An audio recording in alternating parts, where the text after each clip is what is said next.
At the end of the day, I mean, the truth is America has its faults, but the American economy is in high demand. People want US dollars. They want to sell products to the US. Entrepreneurs, everybody wants to get to the US. And the tariff is a card that we have as leverage to force people to make decisions to do things that we want them to do in the world.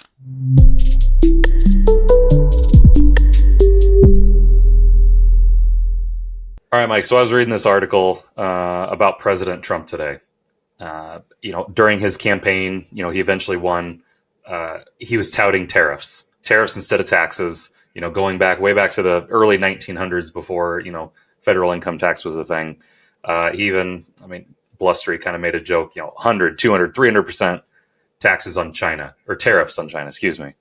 And now a lot of the advisors that are close to him are saying, yeah, he's still thinking 60% tariffs on China, 10% on all other countries, with the extension of the Tax Cut and Jobs Act from 2017 that's supposed to sunset. So I'm reading this article and I'm trying to put all the pieces together. Like he's going to keep taxes lower, like he did in his first term. He wants to put tariffs on imports. But how does that all work? How does that affect us? Because I'm not quite putting the pieces together. Yeah, I think most people aren't putting the pieces together because you got two sides of the coin, right? You got the Republicans. I'd say it's the best thing ever. Trump in an interview said it's the most beautiful word in the English language right now is tariff. So you got that side who's all in. You got the Democrat side who say it's going to be the worst thing for the economy. Tied that to the deportation claims, which we'll talk about in another episode, I'm sure. But you put this all together, the reality is you have two totally opposite sides of the story. The truth is going to be somewhere in the middle, right? So that's kind of the purpose of the conversation today. But what I really want to try to do is break down tariffs into regular everyday language, because nobody even really knows what a tariff is. Nobody knows how it works. Nobody knows whether this is a good idea or not, because everybody is using all these crazy economic term words, right? And it's very difficult to keep up with. But at the end of the day, Trump does have the ability to do tariffs. The executive branch, obviously we have trade agreements and so on that have to be kept in line, but he does have the ability to put tariffs on another country. He does not have the ability to just change tax code. That would have to come through Congress. But the tariff is actually a thing that he can do and is likely something that he will do, at least to some degree. I mean, you can't promise it and do nothing, right? At the end of the day as well, the tariffs, when we're talking about it, China is struggling terribly. Nobody pays attention to the world economics typically, besides macroeconomics people. But China is struggling like we did in 07, 08, 09. They are collapsing right now. So you have to realize as well that the threat of a tariff on the Chinese government is more of a threat to get them to play ball and do what we need. Because when you're negotiating, when you're in a conversation, right? If we're doing a deal, let's give a physician example. You are a specialty that this doctor group absolutely needs. This doctor group is falling apart without this specialty. They absolutely need this specialty. It's a very unique one that not many people have. And they reach out to you and say, hey, we want you to come work here. You hold all the cards in that negotiation because they are the ones that absolutely need you. In that negotiation, you can push for whatever you could say, I'm not doing a non-compete. I need more money than that. That's not going to work for me. And you know that you can push only so far, right? You can't say, give me $5 million a year, because they're going to say that, well, that doesn't work for us. We can't even justify that. But you can push much harder than if you're a doctor where they have a list of 20 applicants and finding that specialty is very easy. That is where tariffs sit right now with China and the United States government. China 100% needs the U.S. economy to continue to buy their goods. China overbuilt their economy simply for exporting to other countries. They now have built out all of this infrastructure. And if you now shut that down, while they're also collapsing, they're totally screwed. So they are the ones that are kind of stuck right now. The U.S. also is very close with the allies of European nations. So if the U.S. says, hey, we're not buying from China anymore, shut it down, very likely the Eurozone will follow suit in some way as well. So we hold the bargaining chip. So it's not that we're going to put 200, 300% tariffs on China, but it is very much the leverage to say we can do that and we will do that. And you realize that if we go that high, that will be very serious consequences for you. The fear would become, which I don't want to get off track, I want to let you go, but the fear would become if you push somebody into a corner so deeply that you're going to, let's take your family, right? if you are struggling and somebody pushed you into a corner that was going to collapse your family, you're going to play ball and you're going to give in to try to make things work. But at some point, you get pushed into a corner too far, and the only thing you can do is fight your way out. So that is the risk and the balance of how far can you push. Yeah, that's a good thought there, because there's a fine line there, and then it just comes down to diplomacy and how do you negotiate those conversations to not push too far, to like, kind of wring out the wet rag, but like don't take it all the way to dry, because that's when things can get a little messy, especially with China, who has a history of weapons of mass destruction and threats of war and things like that. Like that's a good thought. I wouldn't have thought of that one. At the end of the day, right? If somebody pushed the U.S. into that corner, you would expect as a U.S. citizen that we fight back, that like, you're not going to control us. So, I mean, that's just normal life. So you got to just realize that there's only so far you can push, but also you do hold the cards of leverage right now. Same as the doctor analogy. You can push for higher salary, more time off, non-compete in the contract, but you can't say, give me $5 million a year. At some point you push too far and now they just say, go away. We're not doing this, so. For sure. And I don't want to get into, I guess, world economics too much, but my thought there is like, okay, well, we're a democracy. So if somebody pushed the United States into a corner, like from a democracy standpoint, we have a lot of different moving parts that we could deal with. But from a Chinese standpoint, like they're a dictatorship, right? So it's like there's communism over there. And so it's like the government really controls everything. How far can the government take it? How far can they get backed into a corner from a financial standpoint? Or is it truly that, the 1 billion people that live in China, how far can they take it? Let's stay on the tariffs, but I want to answer that question for you. So even in communism, you can't run a country if you're a dictator and force your citizens to have a miserable life. You can stay in control as long as their life is good enough. If you push it to the brink where everybody is in miserable poverty, at some point that forces an uprising. At some point, somebody stands up and says, I'm going to lead this revolt. We're not putting up with this anymore. So even, every great dictator that has ever lived and thought he was going to rule forever, at some point they had pushed too far where the people said, enough is enough. We're not dealing with this anymore. And that's kind of what typically happens. But, and back to the tariffs as well. The tariffs realistically are on many countries. It's everybody that we import goods from. So some of our strongest allies, we're talking Germany, one of our strongest allies, we're talking about tariffs on them as well. And, so this goes all around, but China is the one that gets the most attention because that's where most of the goods come from. That's where we hold all the leverage. And obviously they're leaning away from being an ally when it comes to world views on politics, war, and, who should be calling the shots. For sure. How does this affect the common American people, though? Because, I mean, as I'm reading this article, my understanding is like the idea would be we're putting tariffs on other countries and they're going to have to take on that burden, which is it's essentially a international tax, if you want to put it in that kind of phrase. But like we put that cost on them, which then, creates more import on our end. But there's also the taxes that we have, right? And so Trump has said, I'm going to lower taxes. He did it in his first term. Essentially, he wants to make it permanent, during his second term. That was it, the Tax Cut and Jobs Act from 2017. They want it was supposed to sunset next year. They want to make it permanent. So they're saying, hey, we're lowering taxes and we're going to put tariffs on these other countries. How likely, though, is it that these other countries are going to take on that burden of that cost, or how much of that's going to come back on the consumer and we're going to see cost of goods go up? Yeah, I mean, so it's super tough, right? Because you read the articles, Democrats will say it'll cause cost of goods. Those are going to be passed on to the consumer day one. That's just how it works. Republicans are going to say, hey, this is the greatest thing. Here's how it truly works. If you look at the people give examples, right? And everybody wants to give one example to say, see, this is proof that it doesn't work. But one example is never proof.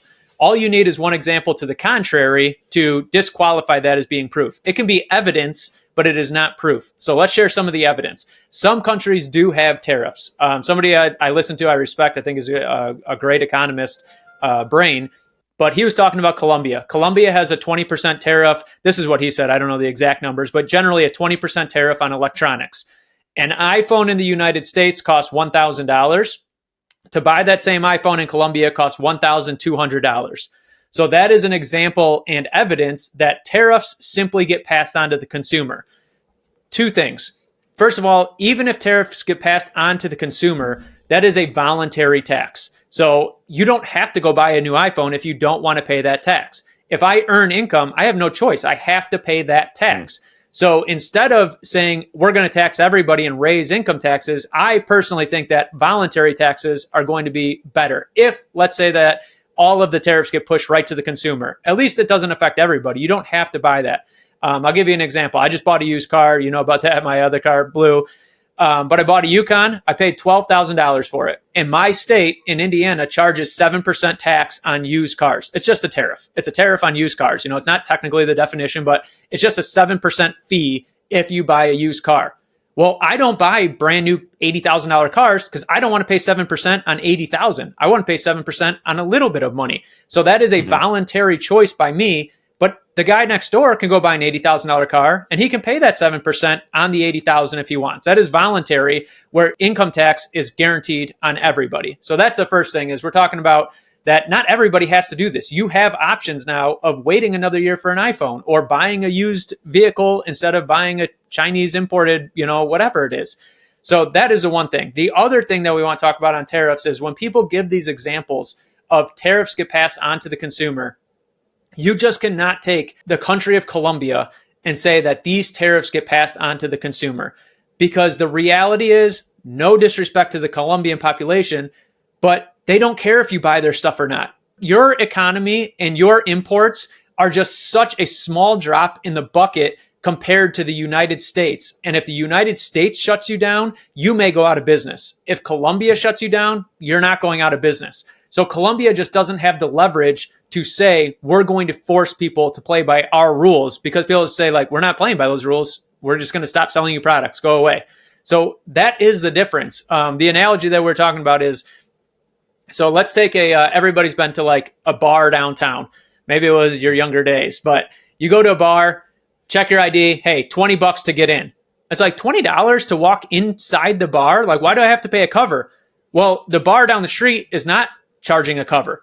And in that analogy, the bar down the street would be Colombia. They can't charge a cover because it's just not attractive enough to get into that bar. The music isn't there, the hype, the whatever it is not there. So you're not going to pay a cover.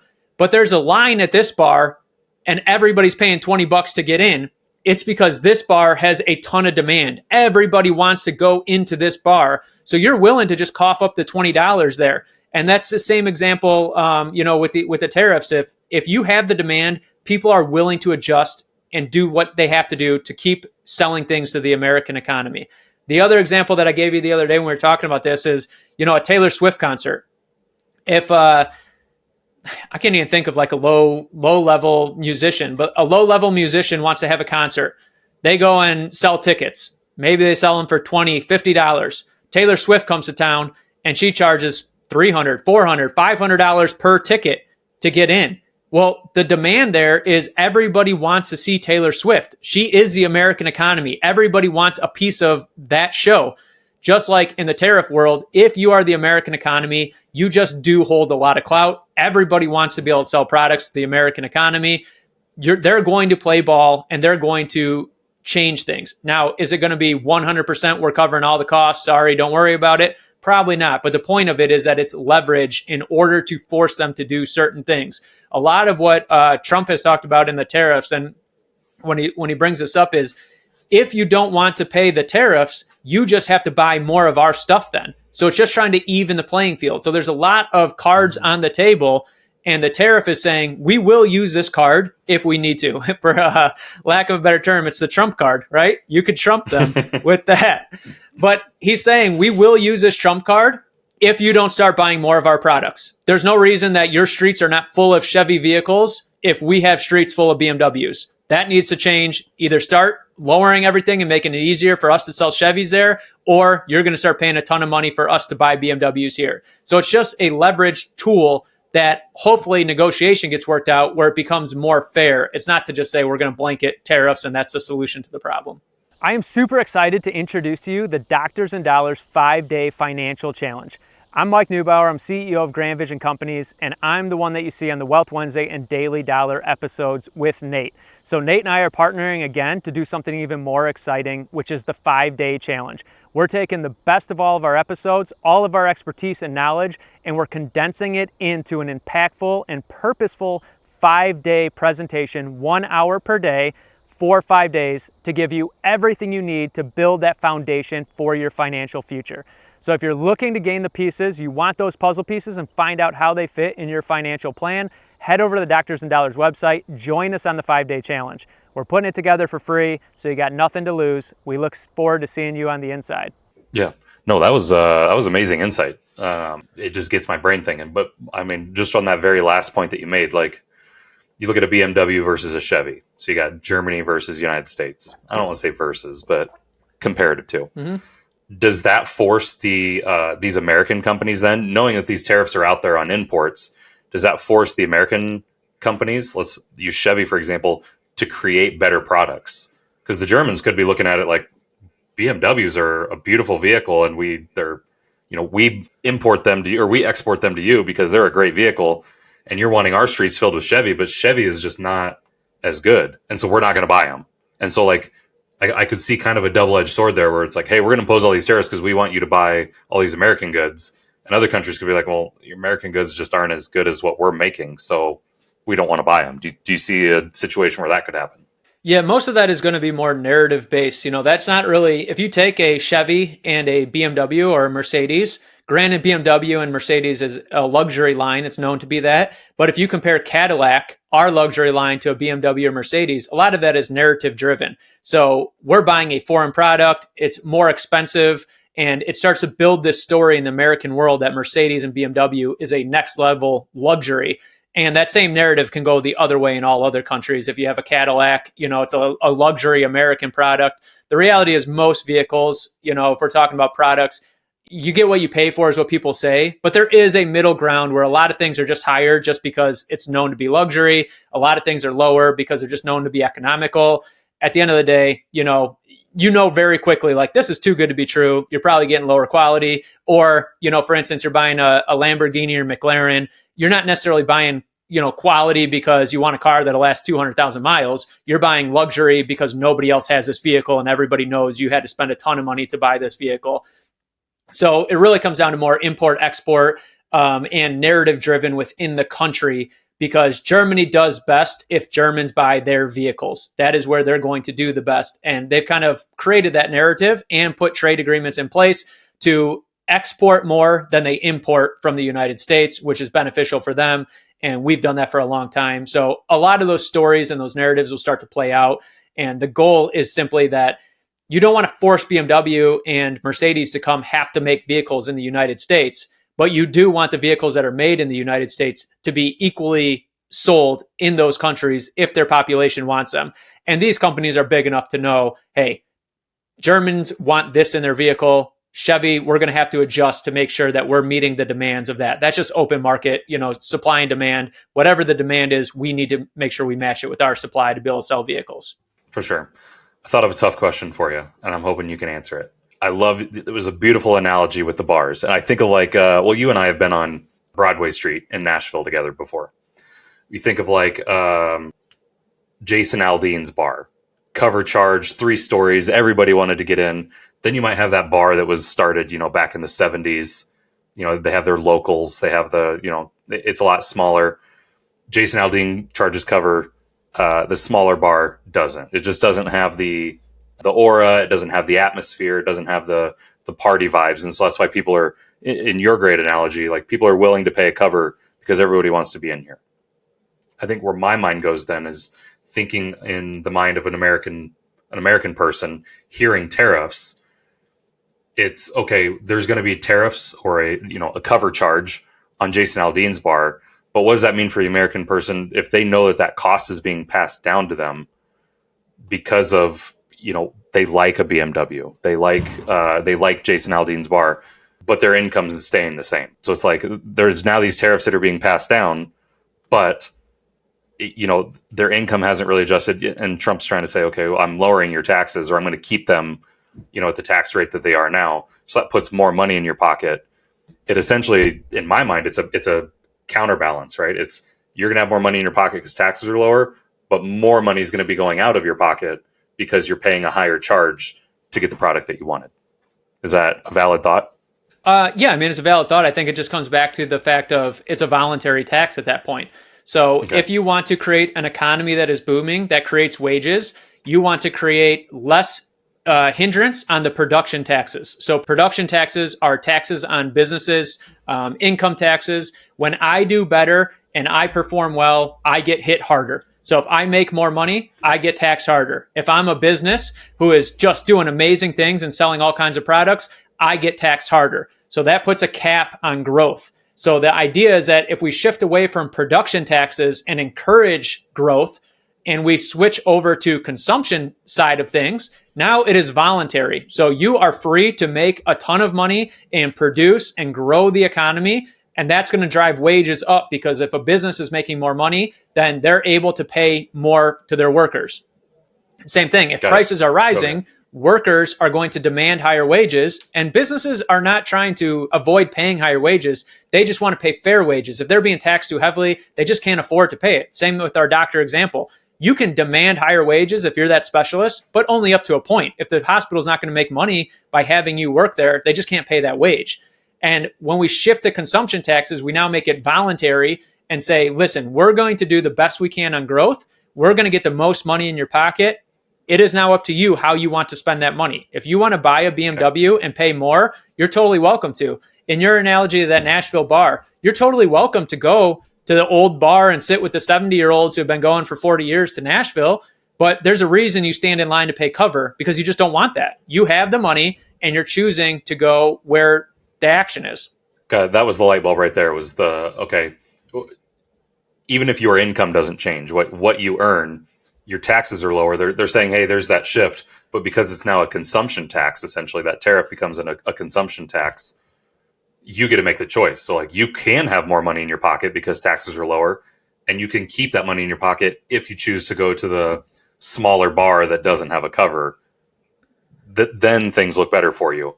But if you make the choice, right, it's all voluntary. You make the choice to go use some of those dollars to pay a cover to go into Aldean's bar. That's your choice, and you're going to have to. You'll be incurring that cost for a different atmosphere. So it puts more choice into the American people's hands. 100%. I'll give you one analogy, and then I'll share something else that kind of goes hand in hand with this. And realize too, this is theory, right? This is all economical theory, because the economy does not work on an Excel sheet. You can print this out in an Excel sheet, but there's a lot of emotion. People do things that were unexpected, and there's a lot of unexpected outcomes. So you're doing the best that you can, and you need to shift. But this is a theory of what they're saying will work. The example I was going to give you. So I moved from Illinois to Indiana. Property taxes and income taxes were quite a bit lower. Income taxes less, but property taxes drastically lower in Indiana. When I moved from Illinois to Indiana, this is what everybody in Illinois said. Yeah, but they get you on the vehicle tax. They get you on this tax. They get you on this. All voluntary taxes. So I said, so you want me to live in Illinois where I'm forced to pay the tax? I have no choice. Just by living here, I'm forced to pay this tax. Or I can move to Indiana where now I decide if I buy an $80,000 vehicle or a $12,000 vehicle. I choose what tax I pay. I'm going to take the choice. I can still choose to pay all those taxes, but now I'm not forced to. And I just couldn't believe when people didn't understand when I would say this. They say like, well, yeah, but the vehicle tax on used cars is crazy there. I'm like, yeah, but I don't have to buy an expensive car. So I'll just solve that problem. I won't pay that tax. This is very, in my brain, very simple in that aspect, you know, but people don't like that idea of, say, an iPhone going up $100. Well, you don't need to buy a new iPhone. That is a choice. I would rather an iPhone go up $100 than taxes rise by 5% on income tax, because now I'm forced. It's like forcing me to buy an iPhone every year at astronomical rates. That makes no sense to me. I would rather have choice in doing that. The other point that I was going to make that I just thought of, let's take the Taylor Swift concert, right? So you'll get this analogy in a second. I'll kind of wrap back around, but take the Taylor Swift concert or take that bar analogy. So let's say cover is $20. Tonight, though, all of a sudden, new tariffs, new cover charge. Cover is now $40 to enter. And you're thinking, dude, that's through the roof. That is 100% increase on tariffs. I can't afford that. That's unbelievable. And they go, but all the drinks are half price now. So we get 40 when you enter, tariffs went up, but all the drinks inside are half price to try to even out that balancing act, right? Well, that's the other thing that people are not really considering as the global scope, because they're just trying to get headlines, right? They're just trying to share Trump is good, Trump is bad, economy's going to suck, economy's going to flourish, whatever it is. But there's a lot of factors that go into it. So in that analogy, here's how it applies to the tariffs. If energy costs go down, the cost of oil, cost of gasoline, now if we say gas is $3 a gallon and we bring it down to $2.70, we just cut 10% off the cost of gas, which is very easy. I mean, we see fluctuations of that all the time. So if we lower the cost of transportation, that can offset the price increase on the tariffs. So now let's say China, right? China gets an increase of 20%. Their goods have to pay a 20% increase. But the cost to get the goods from China all the way to America and then distributed across all of the United States, that cost has now gone down. So all of a sudden, the end cost at the store maybe didn't fluctuate equal to that tariff. People are saying 100% tariff on China, that means everything's going to double in price, 100%. Well, that's just not true. China will have to eat some of it because they can't lose the American economy. If they lose a sale in America, then they are going to be just totally destructed. They can't do that. So they're going to, at minimum, have to eat some of it. But if there's a plan to eliminate or lower costs along the way, we can charge it to the country that's selling it to us, but knock off costs as it gets to us and really reduce that effect when it hits our pocketbook. So there's a lot more to it than just saying, will tariffs get passed on to us as a direct expense? Yes, if we type it in an Excel sheet and try to make it very simple, then we can make that justification. We can also make justification the other way. The truth is somewhere in the middle, which is what we're trying to, take care of and discuss today. I think that was a great way to round, corral everything together, because it really is the double the cover charge, but half price the drinks, increase the cost of China with the tariffs, but lower the cost of once it's here within our borders, it doesn't cost as much to distribute it around. It is going to balance out. And I think people just don't see that. They're either standing outside seeing a $40 cover charge, or there's the people that are standing inside that are paying half price for drinks, right? And they see the two economics in between it. I think it's a good way to look at it.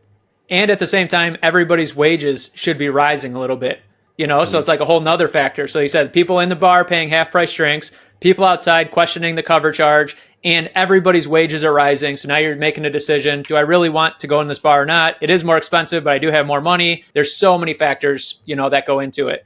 One final factor that just doesn't get enough consideration either is right now, our tax money, not even our tax money, but the debt, we just borrow fake money and send it off to the world. The debt that we take on is an indirect tax on us. That has to be paid and is paid via inflation. That's the only way to make this debt go away. So when we send money to the world to support a war or to force somebody to do something that we want, or we find a country that we want to be an ally, so we start supporting them financially, you have the ability with this system as well to control some of that. So when you say, hey, China, we don't want you to support Russia and this war, you're playing a card that says, listen, I will put so many tariffs on you that your country will fall apart. The economy of your country will fall apart unless you stop funding this war. And then you're trying to make this war stop. And now you have a new playing card to say, we're going to crush your economy if you fund this war. So instead of just giving money blindly to wherever to keep a war going, you can now use economics to try to force the hands of different countries to everybody to play ball how you think they should be playing, And at the end of the day, I mean, the truth is America has its faults, but the American economy is in high demand. People want US dollars. They want to sell products to the US. Entrepreneurs, everybody wants to get to the US. And the tariff is a card that we have as leverage to force people to make decisions to do things that we want them to do in the world. Yeah, I think it's a great lever to pull to get leverage back. I think we've lost leverage, over the last few years with some companies, countries, excuse me. We've lost some respect of some countries. We've lost a lot of respect within the American people of how we're handling certain situations, and I think that's going to be coming back. And is tariffs the end all be all solve to some of that? No, but does it create more leverage for us from world diplomacy standpoint to be able to make some moves that benefit the American people, benefit the American economy. I mean, when we think about too, that final point that I just brought up about wars and so on, when you think about it, it's really a carrot and a stick analogy. So for years, decades probably, we've been giving the carrot. Hey, here's billions of dollars to do what we want you to do. Here's $1 billion. Please do this. We're trying to reward people and encourage them to do things by giving them money. It's either worked or it hasn't. Apparently, the American people voted for a different path and said, we want to try something different. Now it is saying, no longer are we rewarding you for behavior that we want you to take. Now there's a stick. If you don't do what we want you to do, we're just going to give you the consequence of a 100% tariff. You will never sell goods in the United States again. It's not a question of will prices rise on the American economy? Will people have to pay more? This is the consequence. You will not sell. The tariff will be so high, you will not sell one product in the United States. Nobody will pay that price. You will be out of the American economy. And they're used to getting $1 billion to say, we'll do what you want. Give us $1 billion. Mm-hmm. And they're saying, no longer are we giving you the $1 billion. You will just be this taken away. And I mean, a lot of it comes down to people don't understand this when they look at the world politics and the economy. It's just like raising kids. I can get my kids to do things by encouraging them. I can promise an ice cream cone. I can promise, but sometimes that doesn't work. And then you have to say, well, I'm going to take the TV away. No more TV. Whoa, what? It's like different times and different moments require a different path to get what is needed. And we've tried the other path. I mean, I can't say whether it's worked or not. I mean, you could say on one hand, it hasn't worked because we voted for a total change. But on the other hand, we're still a very powerful country, and that's why we have the leverage of tariffs. So you can't say that it hasn't worked the way that it was intended to. But now we're going to try something different and say, no longer are we encouraging people to do what we want. We're now giving consequences for not doing what we want. It truly is like basic psychology 101, positive reinforcement versus negative reinforcement. And we've had positive reinforcement of here's money, here's money, here's money. Or like in your case, here's the carrot. But now it's like, all right, we want to try negative reinforcement. And instead of here, I'm going to give you money so that you do something. Now it's, I'm going to negatively impact you if you don't do it type of thing. And so, basic psychology, it's amazing how basic psychology, even with disciplining or rewarding one child, can affect world economies with the same basic psychology. It's pretty wild. Yeah. Here, I'll give you this psychology. This is really what it comes down to when we talk about the balancing act too, right? So you can try to encourage your child to do something or give a consequence. All right, now you're in the store with your 3-year-old walking down the aisle or they're in the cart and they start throwing a fit because they want this thing on the shelf. And now you're stuck because you're surrounded by strangers. You don't want this 3-year-old to freak out and throw a tantrum. So that's the leverage that the 3-year-old has.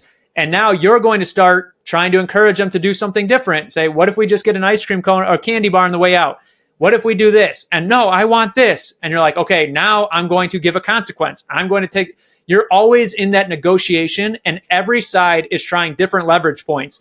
And that is what, all these other countries, let's just say China as our example, they're the 3-year-old that can throw a tantrum. So you can't just blindly give them 500% tariff and expect no consequence. They may throw a tantrum in front of all these strangers, which you don't want. So that's what keeps that balance in check, is that each side has some sort of leverage that they can use. And you would think a 3-year-old has no leverage on me. I'm going to tell, but you put yourself in a store surrounded by strangers, when that kid's about to melt down and throw a tantrum on the floor, they hold a ton of leverage that you thought they never had. And you're starting to really back down, and that negotiation really gets going in that moment. And that's really what's going to be going on now as we progress and these tariffs start rolling out. You're going to see what countries are willing to do.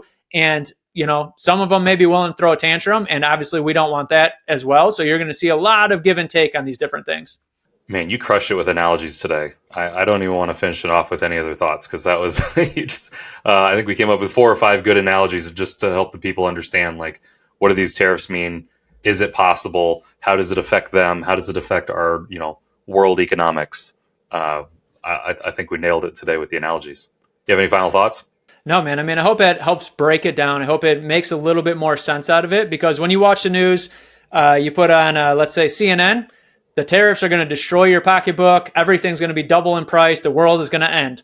You put on Fox News, The economy is going to be flourishing. You're going to have more money than you ever knew what to do with. It's going to be amazing.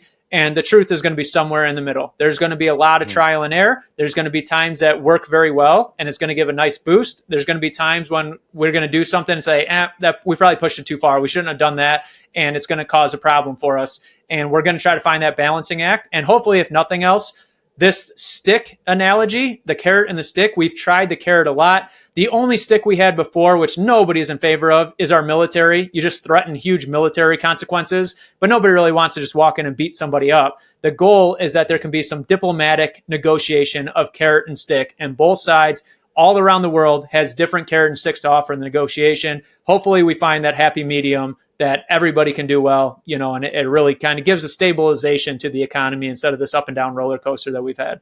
Yep. And hopefully everyone just doesn't turn into a bunch of screaming 3-year-olds in the grocery store and all hell breaks loose. Oh, man. There's nothing worse than that. Not at all. All righty. Until we do the next one. See you, Mike. See you, buddy.